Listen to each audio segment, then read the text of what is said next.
Okay, we are live today on a Saturday, beautiful Saturday here. Welcome, everyone. Good to see everybody joining us today. I'm excited to be with you guys. I hope you guys are excited. As you can see, I am not in my studio again, still for another week in a row.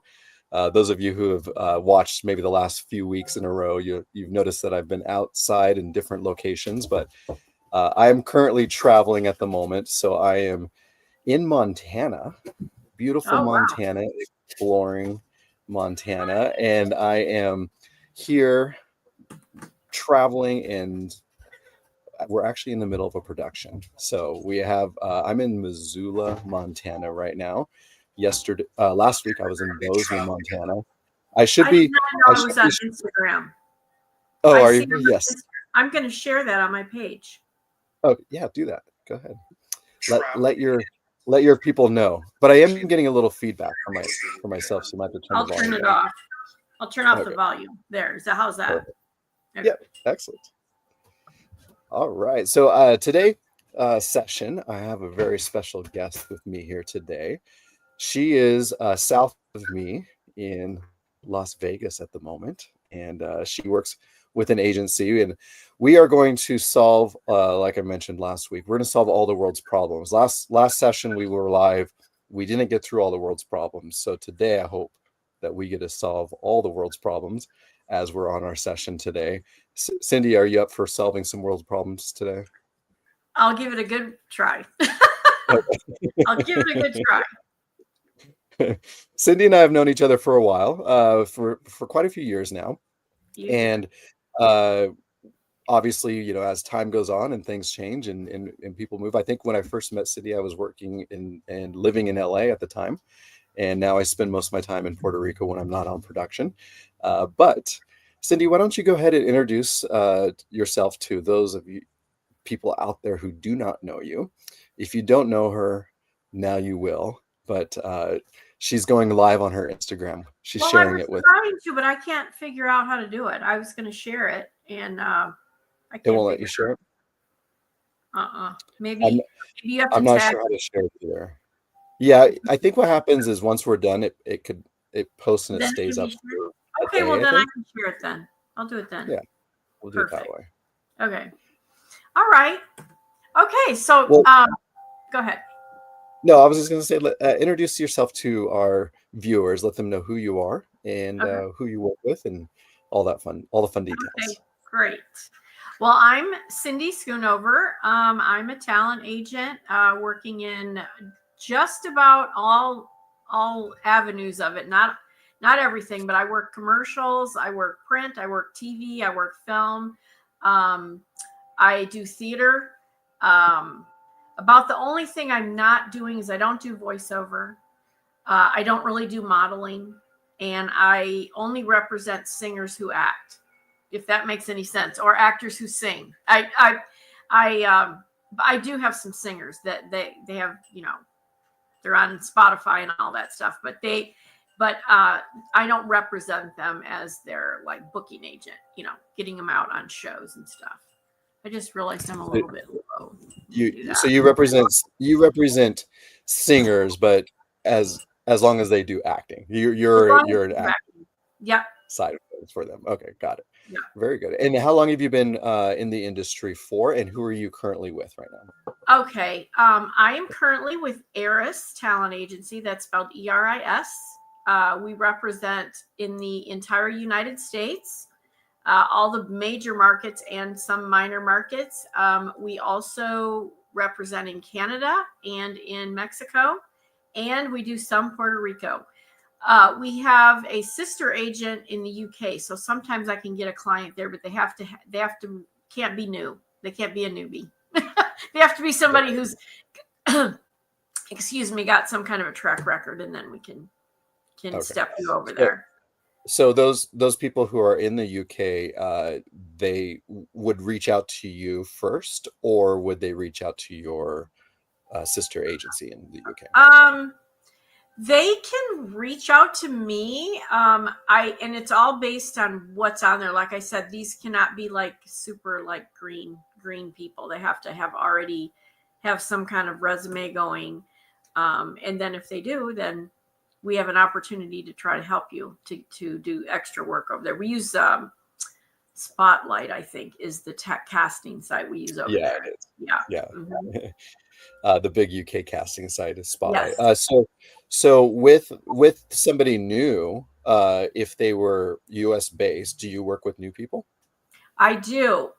We work with non-union people.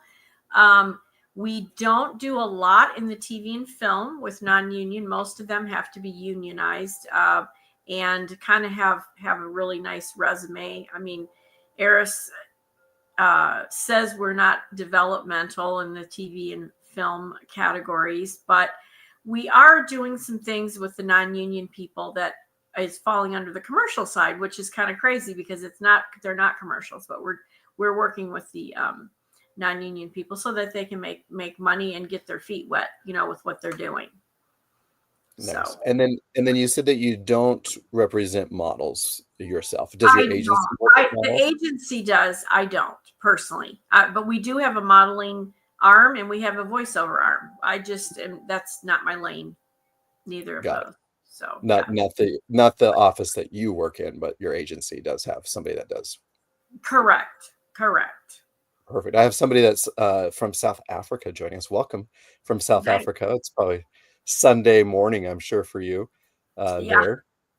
We're both both Cindy and I are on Saturday still. So I hope yes. Sunday's a good day. Those of you who are Saturday ahead of us, evening, early evening. early. So with South Africa, the question was, would you be able to work with somebody in South Africa, or do you guys have you guys ever, or could you as a company? Well, do they have an O1 visa? That's an important question. If they want to work in the States, they have to have that. Um, Someone just answered yes. I've got the thing lit up here. Perfect. Even though I'm not don't have it on, I'm watching what's happening over there. But they have to have an O1 visa to work in the United States. And you know, whatever I know there's a lot of stuff with immigration right now, so I have no idea what the new rules are. If there's new rules at all, I don't know what they are. So I'm going to have to get acclimated, but I know if you're set up to work from another country here, then we can help you. Yes. Perfect.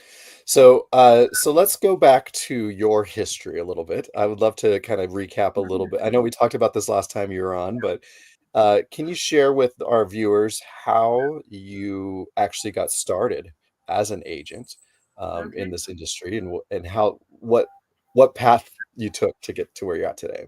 Okay.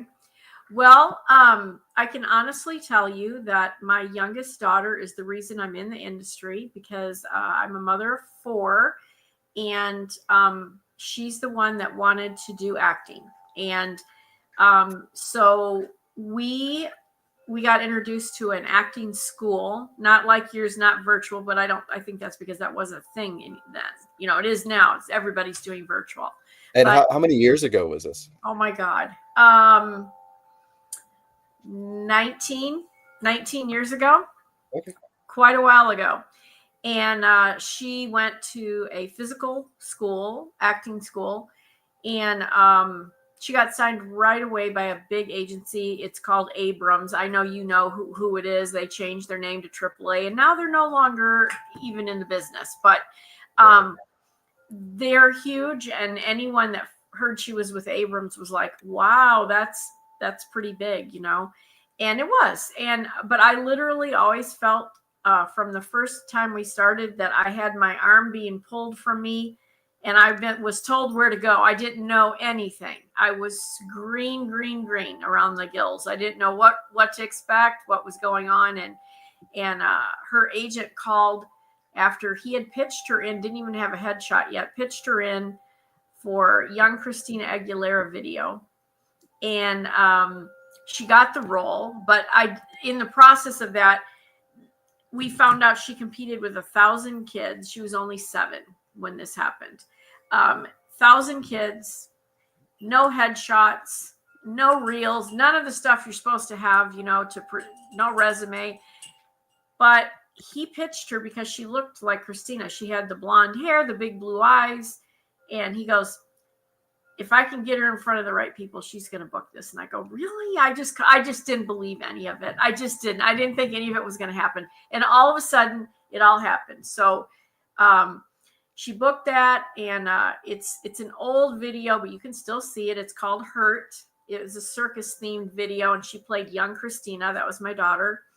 And ever since then, I kind of fell in love with the industry. So I was selling homes, which I'm a salesperson, so it was easy for me to work with, promoting people. I just switched my venue. I switched what I was selling, and Right. and when she got to be 18, they don't let parents go to set anymore, up until she was 18 years old. I went to set with her. And the first few times I told my husband, I go, I'm so sad I'm not going. I miss it. I miss knowing what's happening there and everything. And then he's the one that said, you should look into doing something, in the industry, maybe manage or be an agent. And so I knocked on her agent's door 3 times. First time they said no. Second time they said no. The third time they said yes. And they let me in. And I learned the business, what I didn't know. I knew a lot already. I had already been in it for, 11 years. And then I stayed with them for 1.5 years. And then I went with Eris. I think it's 7 years. Will be in August. Will be 7 years, I believe, with Eris. So I went with them. They're bigger. They were a bigger agency. They're real big right now. We really I'm proud of the agency. They've really grown since I've been with them. What's happened? So and we could attribute all of that success because you're with them. I'm gonna do that.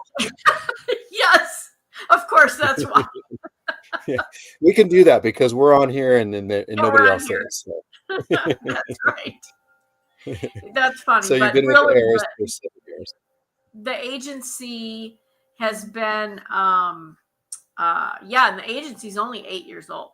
And I came in between their, first year, and then I've been there ever since. And it's run by women.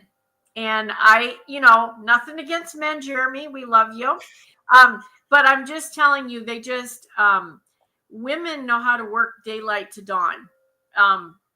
Daylight to dusk, I should say. They don't ever stop. And I think that's just because, we have to be wives, mothers, work, there isn't too many women anymore that just stay home. Most women are working, just because of economy or just because they want to have a career, Right. So I just feel like they're kind of, I don't want to swear on here, but I'd say bad. You know what I'm going to say. That's what they are. Well, that's awesome. I love that story. So, with this episode, I think what I'm going to name it. You've given me inspiration. From selling homes to selling people. I love it. I love it. So during that 11 years that you were with your daughter, as she was on set and different productions and stuff that she was a part of, were you still working like real estate? Was that kind of still what you were doing? I still was, yes. And so it was I did a lot, but I was still working, and I even got the agency that took me in and trained me to take me on for only 4 days a week instead of 5, because I was still working over there, finishing up all the houses I had in process. So I kind of crossed for 6 months. I worked 7 days a week. It was too much. I don't recommend it. You need rest. But I did that for 6 months because I had a goal, like I want to get to this place where I can be 100% there. The Eris doesn't pay salaries. A lot of agencies do. They don't. Everyone has to, you have to earn your way over there. And, the thing I'll say is with what's all happened in the industry, they haven't suffered. I mean, because they didn't have, a lot of agencies are not with us anymore because, and I feel that's partly why, because they had all those salaries to pay at the top. Right. So obviously real estate, you're making a commission there. So for you, the transition was probably pretty normal once, I've never obviously once not you got made, through it. I can't hardly remember when I had a regular check. It was always Yeah. performance based. And the beauty of performance based, in my opinion, is there is no ceiling. You can do whatever at that point. So Right. So going back to, so your daughter landed this role. She was a young, very young at the time, yeah, as very young Christina Aguilera. And what was it? You said it was Hurt was the name of the hurt. song? Yeah, hurt Hurt. is the I'll name have of to it. go and look that up on YouTube. Yeah, you have to look it up. Yeah, definitely. So she was there, and then when you were on set, you saw her there, and you saw her probably loving every minute of it, right?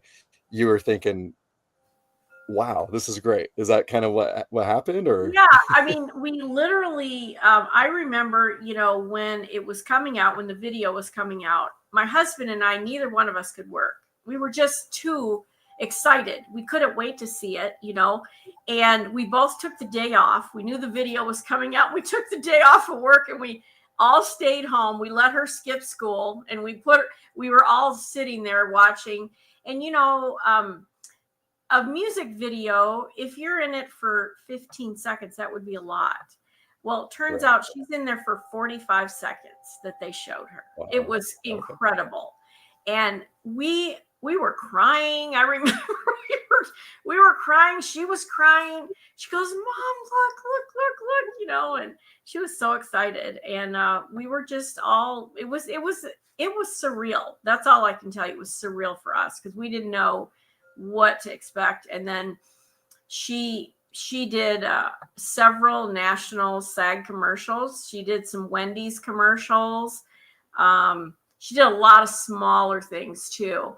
She was on hold for many TV shows, but we never quite got in. And it's really funny because now I'm friends with Krisha Bullock, who you may know. She does Disney, a lot of Disney shows.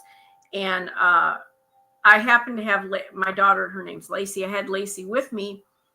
And I said, Krisha, do you remember Lacey? I said, she was young, and she goes, wait, I know who that is. And then she gets on her phone and she pulls up Lacey's audition. And she said, Lacey almost was on Sam and Cat, the show Sam and Cat. Right. I didn't know she had gotten so far. I mean, sometimes you don't know what the casting directors think, but Right. she got pretty far and she might almost got on that show. So, and she was on shows as, co-stars and stuff like that. But I'm talking about like, this would have been like a series. Like she would have been on it regular. Right. She never quite got there. But then when she turned 12, 13, she started singing, and that's what she does now. She is a bona fide singer, and she's on all the music channels. So nice. If anybody wants to watch her, Lacey Mercedes. That's her stage Lacey name. Mercedes. Perfect. Mm-hmm. Yeah, I love that. So those of you who are watching, be sure to look. So we could find her on Spotify and Apple Music, all of them. All of the music channels have them. And she's about to drop 6 new songs. So you're going to have new music if you start following her coming out real soon. Nice. That's awesome. So do you think some of her inspiration, did she always want to sing, or do you think being on that first music video really inspired her? That's real interesting. No, I don't think that got her into singing. She was just really focused on the acting back then. But what happened was, as she grew up, she found that she had a voice, and we started putting her in little shows and performing. And then we got her vocal lessons and all the stuff you're supposed to do to help your kid do a good job. And, now she's grown so much, I can't even tell you. I mean, she's 26 now. I mean, time has obviously passed by, but she teaches vocal coaching. She writes songs for people.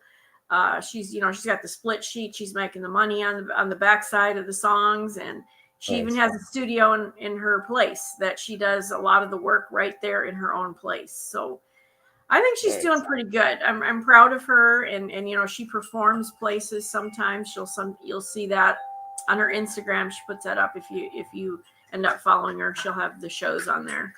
So yeah. Very cool. What's her Instagram? Just if we type in her name, we'll Laci find it as well. Mercedes. It's spelled Laci and then Mercedes with no S at the end. Laci Mercedes. No S. Mm-hmm. She just got 10,000 new followers because we're on here talking. Oh yeah. She'll be happy. Well, I want to dive a little bit deeper into your daily work and Okay. what you do, day in and day out, and hopefully give some informative tips for people who are watching today. Those people, I know we have people from all walks that watch these. Some people are pretty new and wanting to break into the industry. Some people are maybe, heavily involved in the industry and have been doing that for years. And some people are maybe somewhere in the middle. So let's talk about the industry a little bit. Do you have any good acting do's and don'ts? So like if you have a client or can you let us know as an audience, what are Yes. some of the things that we should as an aspiring actor What we do should or not? do, right? Yeah. Or not do. Okay.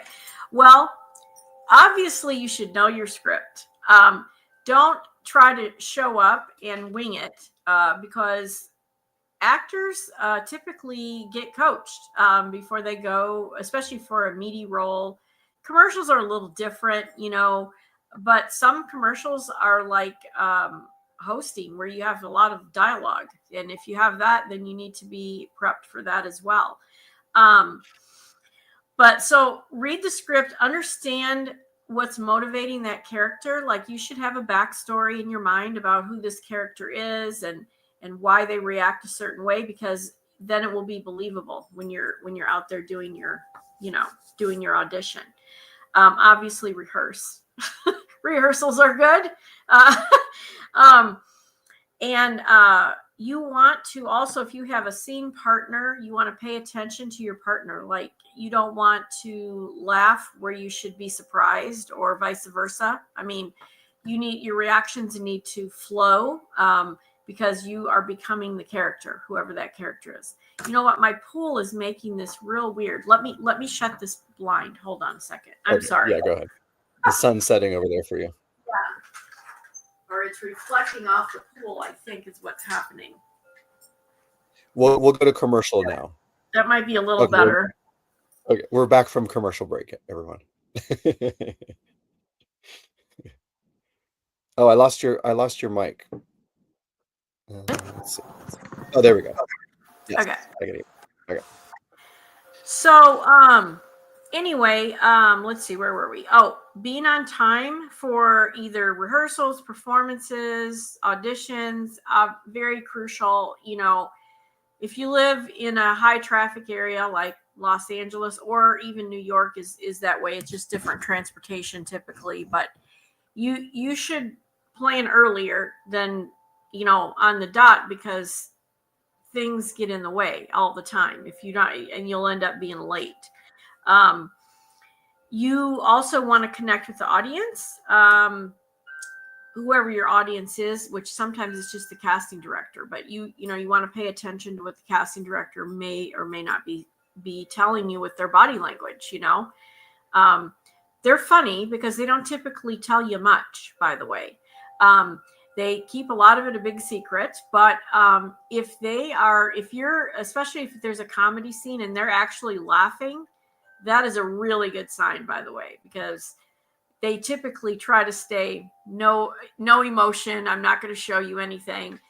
So when you get them and they actually crack a smile or actually laugh out loud, I've heard of people telling me that they clapped at the end of their audition. That does not happen often, but when that happens, Wow. There's something magical about that when it does happen. So, you want to allow yourself to be vulnerable and also authentic in your delivery. Make sure of that.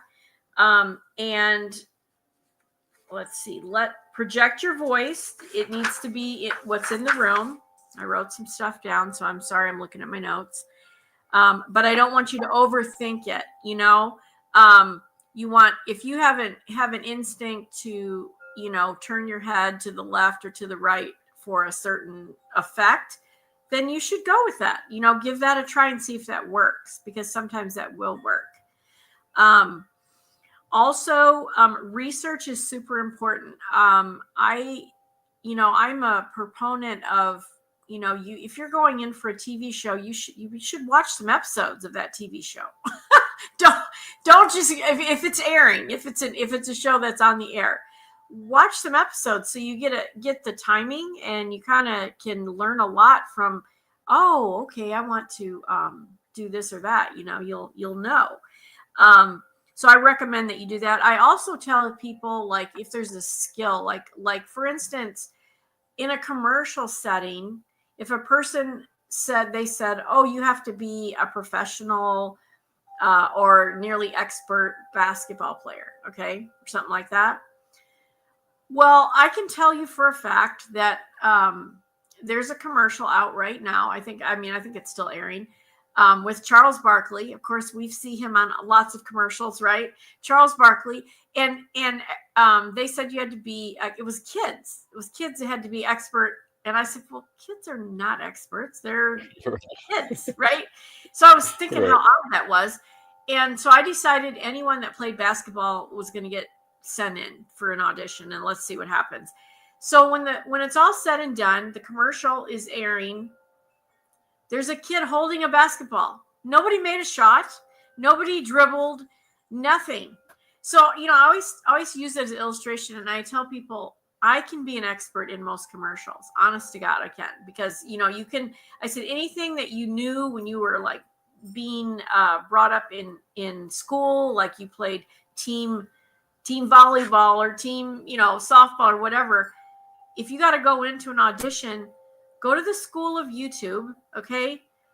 Get boned up on the terminologies, remember the roles, maybe go out in your yard and do some practice with a ball or something like that. I have had people book right and left with that advice. And that's why I tell people, when it comes to commercials, you can get away with it. It's harder when it comes to TV and film, because you might actually have to play. But what I did find out, because I had a guy that was on Winning Time. He was 10 episodes of Winning Time, so pretty regular role there. He never played ball, and he's a ball player. He played professional. Why? And I found out they don't do that because they don't want him to get hurt. Because if he gets hurt, then the next episode he's not available, right? So they have doubles. They have stunt doubles.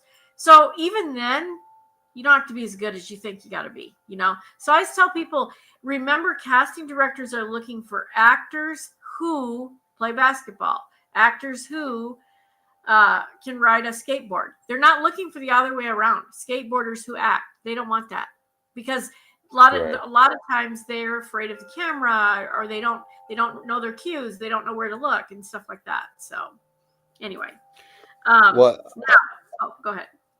I was going to ask you, I want to go back to a couple of your points and kind of dive deeper into a few of them. I liked what you were saying, build a backstory. So for people who are new to the industry, who have maybe not had an actual official audition yet, with a TV show or something, when people receive audition scripts, there's usually not a lot built into them, especially if it's like a new movie, which nobody's seen yet, right? So and they're keeping it all secret, so they don't tell you very much. Right. And so there'll be a little, like, maybe one paragraph that tells a little description about the actor or the scene, what's happening. But how do you build a backstory? Like, what do you recommend to your clients on doing that? Well, I think you should think about how old is this person? Because you can, as an adult, you can play a wide range. Even as a kid, a lot of kids can play 3 or 4 years, 5 years difference, depending on if they have that younger look or whatever. So you want to think about your appearance should be what you think that character looks like. Think about how your hair is. If you're a farmer, maybe you want to wear a what is that kind of shirt? I can't Corduroy? even. Well, corduroy would work, but that's not what flannel shirt, like a flannel shirt. Yeah, because you kind of picture that as possibly what a farmer would wear.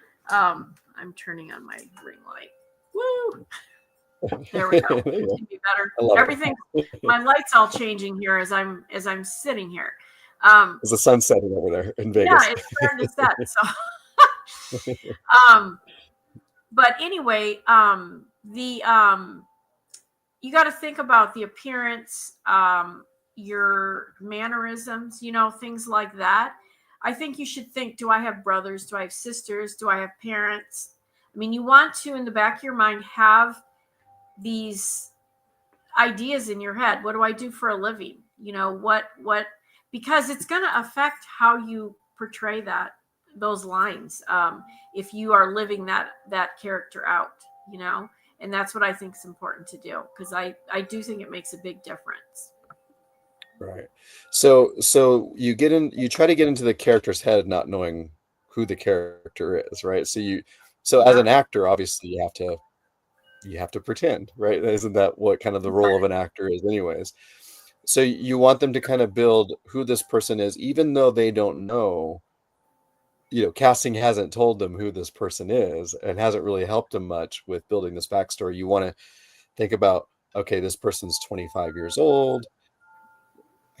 What I was 25 a couple years ago, so I can think back to how I felt, how I looked at life, through my eyes of 25 when I was 25, and try to bring back that same energy or that same thought process, right? Is what you're trying to do.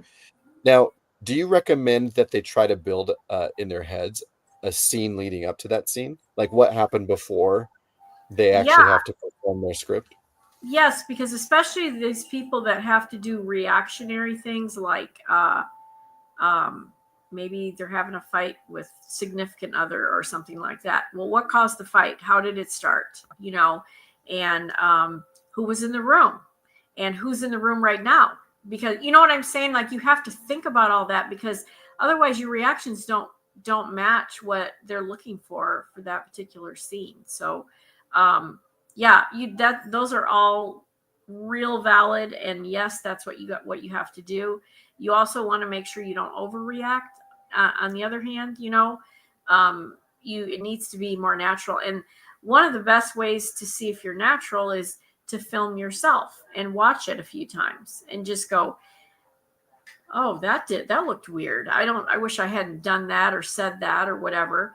And you should also maybe get someone that's important to you, like that's maybe someone in the industry, or if you have an acting coach, maybe they'll look at it and say, do you think I delivered this okay? Because if you didn't, then you can make that adjustment either before you go in live or before you retape it. For the self tapes are really great because people can adjust and they get to do it 3 or 4 times till it's perfect. But right.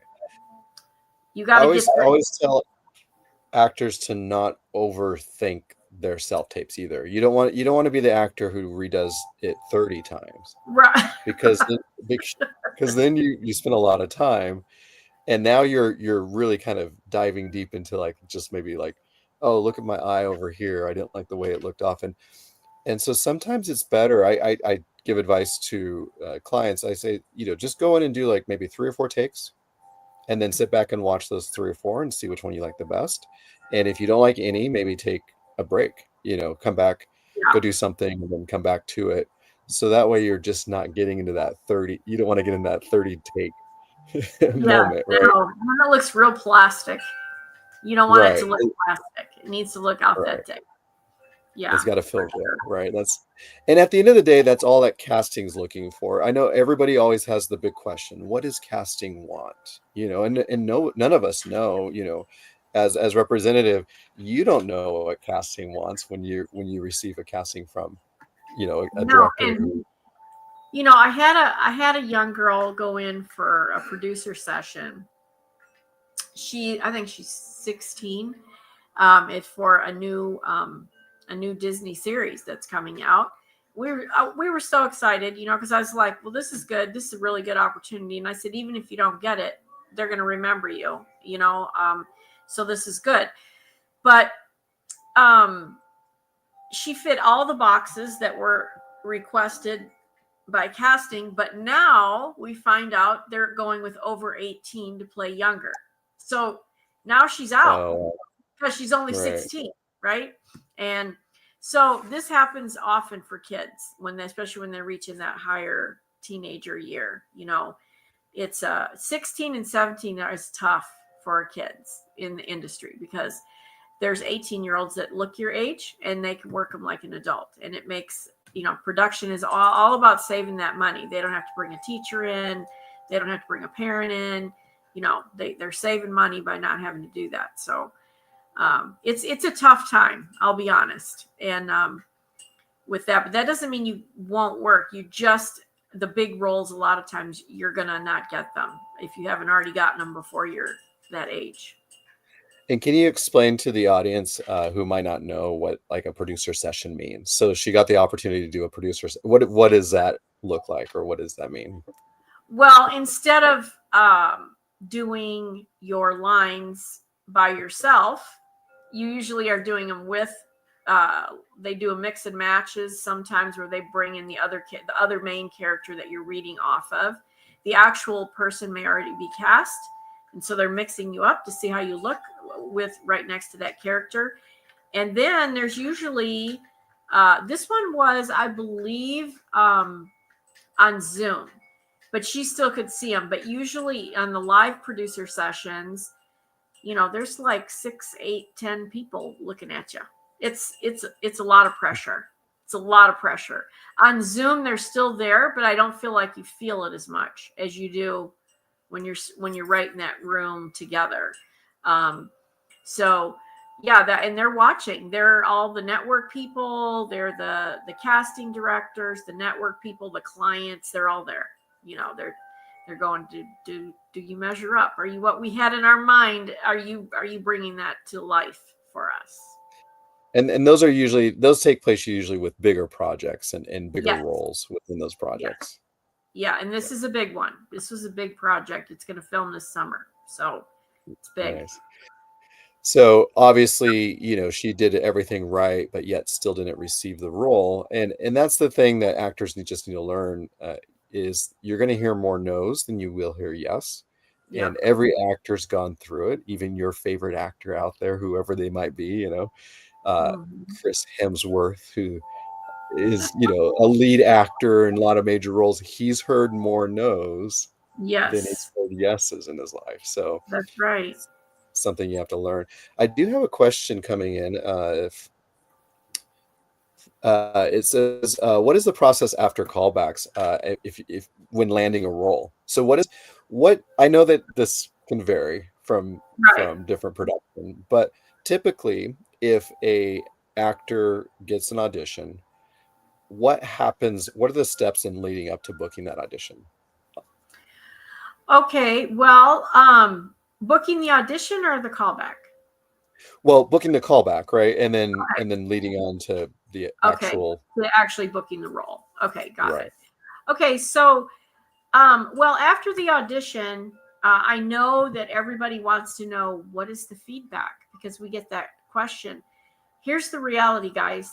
Most of the time, we get zero feedback. Almost never do we get feedback anymore. Now, and I think that's because they're watching so many tapes.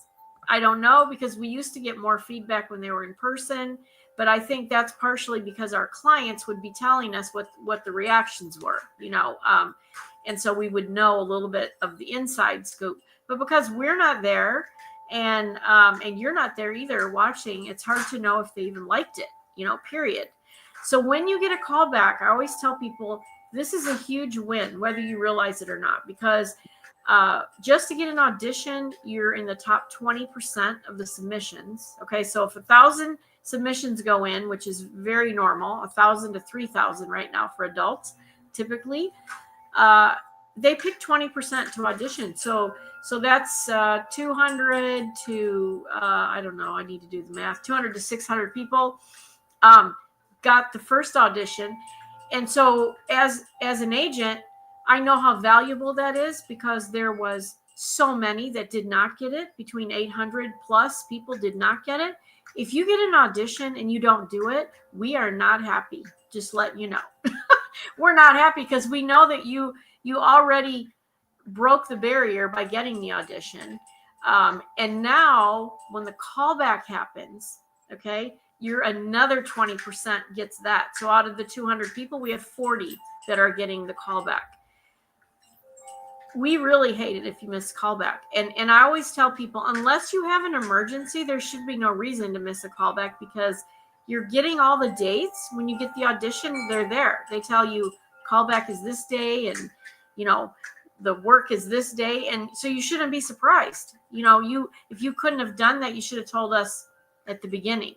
Or better yet, you should have booked out for days you couldn't do it. That on my team, that's what I expect. I expect you to book out when you can't do something. Otherwise, I assume you're free. You're free and available.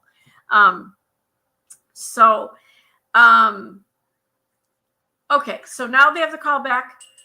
Sometimes we do know there's interest, because they might call me or email me and ask an additional question. Like recently, I had a boy audition for a big role, and they want him to play autistic. So now they wanted to know if he was autistic.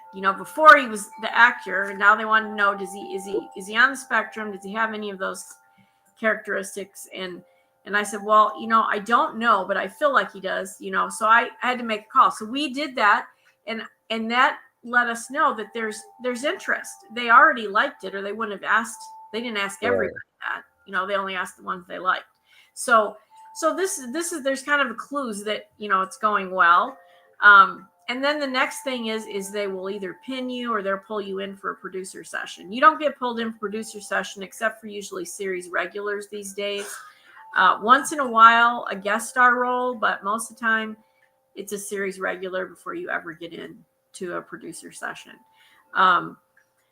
So co-stars, I've never seen one on a co-star. They're just going to book you. They like what you did. You have a smaller role, and they're going to book you. But then they put a pin in you. They call it. They email us and say we want to put a pin, or they'll say we want watch and advise. These are all mean the same thing, by the way. Watch and advise means if something else comes in, you have to tell them, because you're pinned for this project for those dates. And watch and advise is the same thing, and just different wording, depends on what what words they're using that day. But once you know the terminology, it's all good. And then out of the ones they have on hold, they might call you in for producer session after that, or another callback. We have a girl that's on a Disney show on Wizards. If anybody watches Wizards, she's a little black girl. She's just the cutest thing ever. And she had so many callbacks, and they even ran the role again. After she already had signed a contract, they were recasting. It was very disheartening for us, and we didn't think she was going to get it. And then lo and behold, they went back to her and they took her. So you don't know. I don't even know what caused that to happen, but she's there, and the second season is going. So, It's been announced anyway. So when they put a pin, that's always the nervous time, right? Because that you're maybe one of 3. I mean, really, we don't know how many they we pin. Don't know how many, yeah. We know not more than five though. It's very rare they go over 5. Right. And so basically they're telling your client the shoot is July 1st through July 7th. Don't book anything else for them those dates, is basically what they're saying. Pretty much, yeah. And so now, as obviously as the rep, all you can do is it's kind of that waiting period, that awkward, that weird. It's awkward. And if it's not a series regular, if it's a co-star role, we're still booking them, by the way. because co-stars one day, series regular roles, we want everybody to get those, and so we're pushing them in, and then we have to do our due diligence though, because if they get to the point where they're a callback on that second role, I have to notify casting. Okay, our client, same client, you have pinned is going in for this on the same days. It's going to be the same day. So do you know? A lot of times they'll give you the answer within 24 hours. If that's now the only problem I have with that, I don't like to do that because it might push them to push them out and not, not keep them. So it's a catch-22. But like I said, if somebody's got a chance to be in a series on a regular basis versus a one-day shoot, I'm going to push for that series if we can make that happen, Right. So now going back to another point that you made earlier about being on time, how important it is for, actors to be on time. And to me, that's such a small statement, but yet it means a lot, right? I mean, it goes a long way. And it does mean a lot. Go ahead. Well, I had a client who would show up early, look at the map of where they had to be, and then find like a coffee shop that was nearby. And they would make it a point that they would go an hour before they were supposed to be there, just in case something comes up, traffic and road construction or an accident of some sort. And we've all been there where Yeah. it only takes you 20 minutes to go from here to there, and all of a sudden you're stuck in the worst traffic ever, and it's taken you, forever, and annoying and frustrating how that is. You don't want to show up annoyed and frustrated, especially when it's auditioning and you're supposed to play a character. So this particular client would show up an hour early and go grab coffee. They just knew, okay, I'm going to be an hour at the coffee shop, and grab a coffee, relax, get into character, kind of do what they need to do to prepare for the audition itself or whatever they were doing. So it sets people apart though, because so many people aren't that cognizant of how important being on time is, right? Right. And I think here's the other thing is when you go to in-person auditions, oftentimes they are running late, the casting offices, oftentimes. And if that's the case, then some people are like, well, I'm on time, and they weren't on time. And I'm like, that doesn't matter. Doesn't matter. It's better if you have signed in a little bit before your time than you sign up even right before they were ready for you, because now they see that you're punctual. And when it comes to production, you got to be punctual. The clock is ticking, money is being spent every minute that production is running, and every second that production is running, and they don't want you to be late, So people, I think that's a phenomenal habit that your client has. I don't know that I have clients that are thinking that clearly. I might have to tell them this is my goal. Yeah, I mean, obviously, it could probably be a little overkill, but it's they were always early, and that I love that. Those are the types of clients. Did they book? That's it. Are they booking? Right. Oh. Right. So going back, somebody asked, how could they get a chance to work with somebody like you? What would be the steps in the process of maybe getting a chance to be represented by you?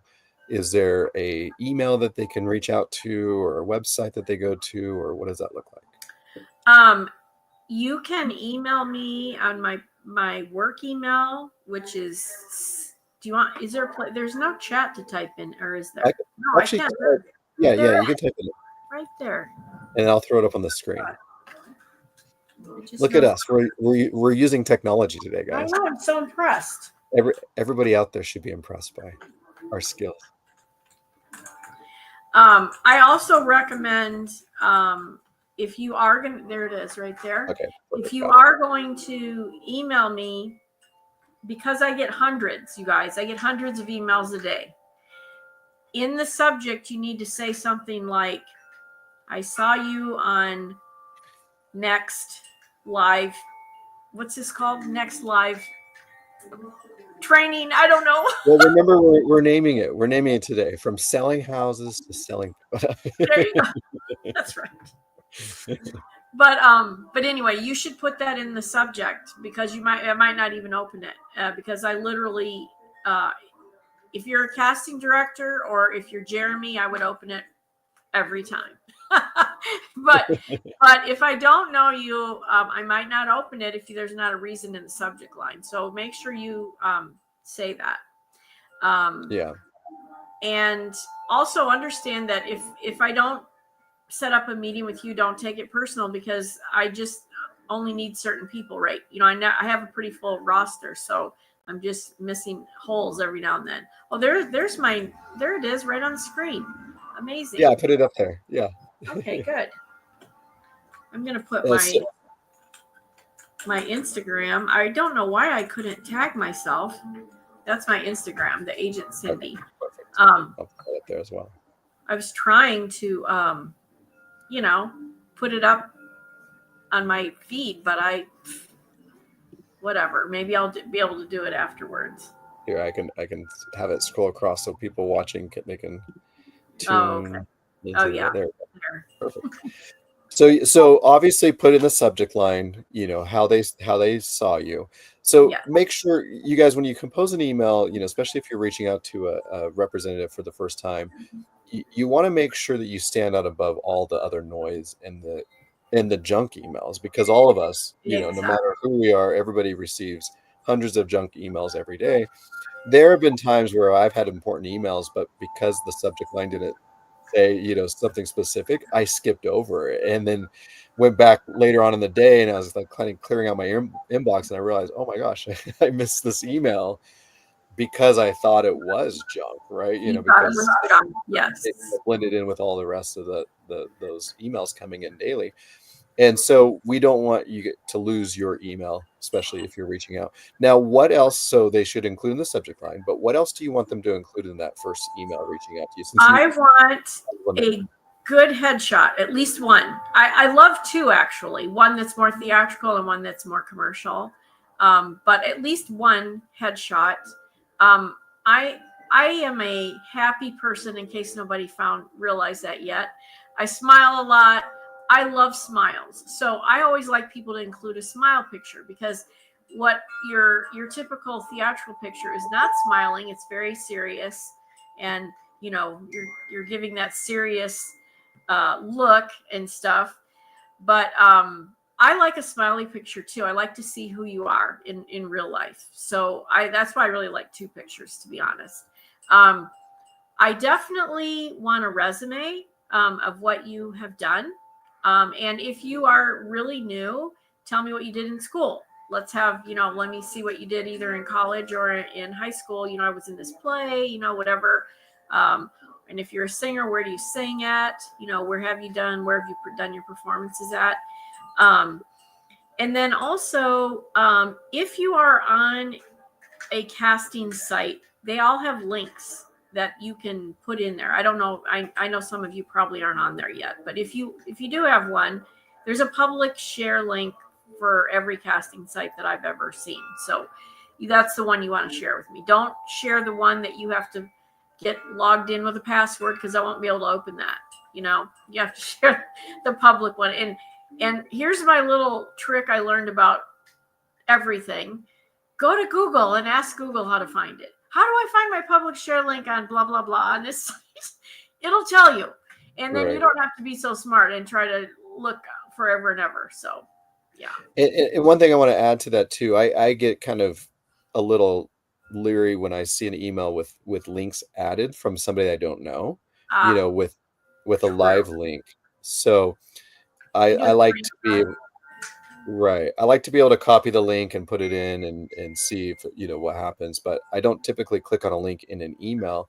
So when people send me like a Google Drive with photos attached, to me, I prefer not to open it. I prefer to see the photo in the email. In the email. Oh, I 100% agree. Yeah, a lot of times I won't open a link like that. That's why two photos can travel on an email, no problem. One for sure can. And if you have it labeled as your Actors Access link or your, casting notes or one of those, I can tell because they all have a little identification that I know that that's the real thing, and then I will go Right. there. And a And resume. sometimes if you're trying to attach 2 photos in a resume, that might be too large, especially if you had professional photos done and the Yeah. photographer sent you over some really high resolution photos. Again, like what Cindy said, just do your research. Do a little Google search. How do I resize this, or how do I make this smaller Yep. to be able to attach to an email? Those types of things go a long way, because that can make the difference between Cindy seeing it and actually spending a minute looking at it versus it going into what she classifies as maybe a junk folder because she wasn't able to see the photo and didn't have the right thing. So just doing your homework to try to stand out a little bit above everybody else that's out there, really, it is not that hard, and it's amazing just the little things can put you in that top percentile of So actors, right? true. Just, yeah, There is somebody teaching people how to send out information that in my opinion is totally terrible. And because they're not sending headshots, there have links everywhere for me to click on. You go see me here. Here's my website. I want to look at you first. If I don't like the way you look in that headshot, I'm probably that's it. Nice to meet you.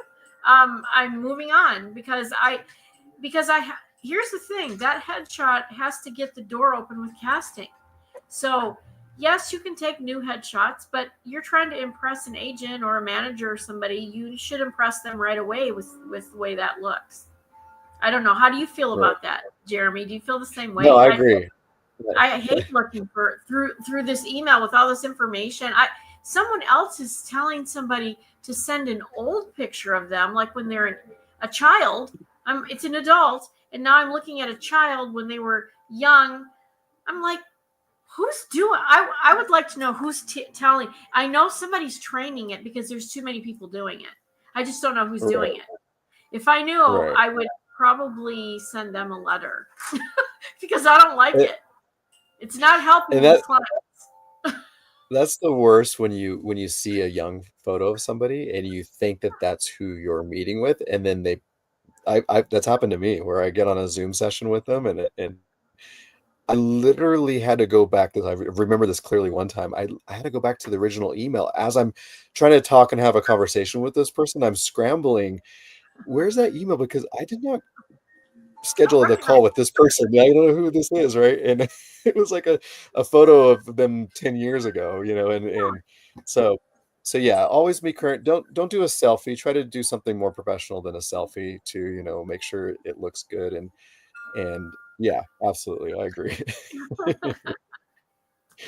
Well, I appreciate your time with us here today. I know that we've had a lot of things that we've talked about, and we're trying to give good insight and tips and everything, but uh, good takeaways today. We didn't solve all the world's problems, though, but we'll have We to do that did maybe on the not. next session. So please tell me how to share this, and I'll share it on my page. So I think what happens next is when I log off here, I believe it posts, and then from there you should be able to share. I'm Share it from assuming. there. Okay. Yeah, because I've actually never had anybody ask that before, and I've never Oh. tried it. So, Well, you well, might be able, maybe when it posts, you can tag me in it, and then for oh, sure there I'll we be. go. You could, Yeah, because you got my email, my Instagram, and then I'll for sure be able to share it then, and then I'll. perfect. So everybody go out and follow Cindy, and then send her an email that you're interested in working with her. Obviously, she can't work with everyone. She's got clients already, but you may just be that person that she's looking for. You never know. So You might be the one. yeah, so send her an email and apply your headshots, add your resumes in, and then maybe you two can be a story of hers next time we're on a session together, and we could talk Yay! about how amazing you are as an actor. Well, Cindy, I appreciate the time. It was nice seeing you. I love having you on, and I love picking your brain and getting your expert knowledge. And I can't wait till the next session. And I look forward to seeing you. I'm going to see you in Florida, in Orlando, in December, right? Yeah, in August. Awesome. So So we're going to be at the event together in August. Those people who are out there watching who are going to join us in Orlando, we may or may not take a picture with you. we'll try. We'll try to be We'll try. nice. No, of course. We look forward to seeing everybody out there. Those people who are joining us there. We are excited to be there. I love going to Orlando, and Orlando's great. yes, it's a fun area. But enjoy the rest of your weekend. I'm going to let you go. I know we're out of time now, but enjoy what's left of it. Have a great Sunday and enjoy your Saturday night. And again, All thank you right. for being with us today. And Thank we'll you see for you in the next having me, session. Jeremy. I love being on your all of your stuff. I've always enjoyed it. Thank you. I appreciate it. Thank you. We'll see you soon. Thank you. Okay, bye. Bye, everybody.